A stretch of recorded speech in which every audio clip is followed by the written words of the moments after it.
നമസ്കാരം. Tirurangadi today news അപ്ഡേറ്റ്സിലേക്ക് സ്വാഗതം. സ്വർണ്ണ സമ്പാദ്യം ഇനി തൂബയ്ക്കൊപ്പം 40-ാം വാർഷികാഘോഷത്തോടനുബന്ധിച്ച് തൂബ ജ്വല്ലറി അവതരിപ്പിക്കുന്നു കണ്ണഞ്ചിപ്പിക്കുന്ന ഗോൾഡൻ സ്കീമുകൾ.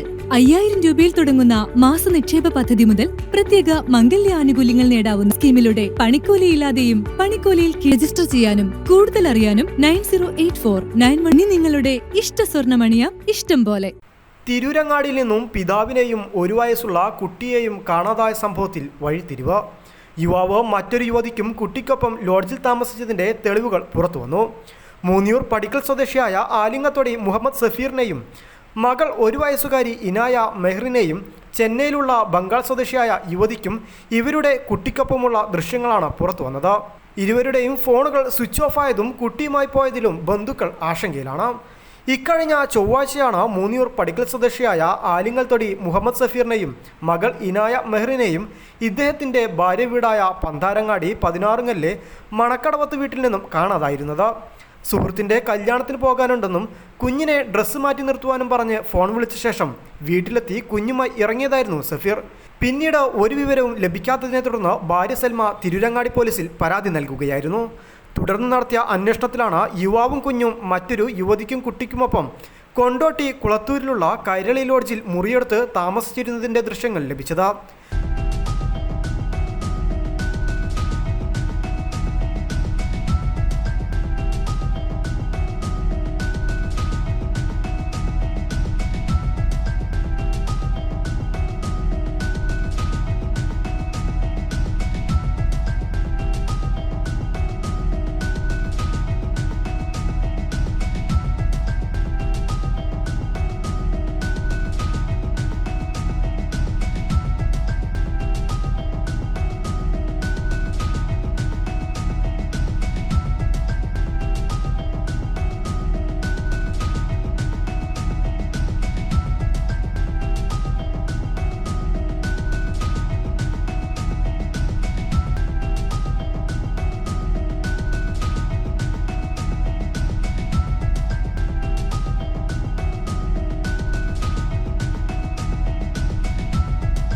കാണാതായ അന്നാണ് യുവാവ് ചെന്നൈയിൽ നിന്നെത്തിയത് എന്നായിരുന്നു പറഞ്ഞിരുന്നത്.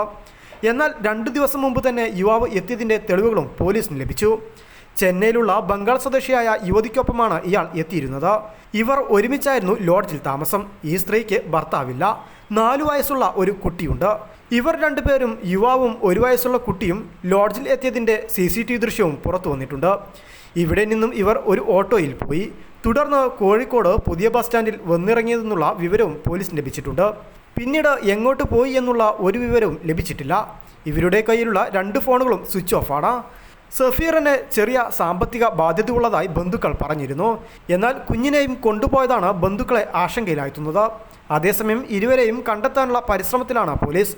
കോഴിക്കോട് പുതിയ ബസ് സ്റ്റാൻഡിൽ വന്നിറങ്ങിയ ഇവർ എങ്ങോട്ട് പോയി എന്നതിനെക്കുറിച്ച് യാതൊരു വിവരവും ഇതുവരെ ലഭിച്ചിട്ടില്ല. പോലീസ് അന്വേഷണം പുരോഗമിക്കുകയാണ്. News bureau, Tirurangadi.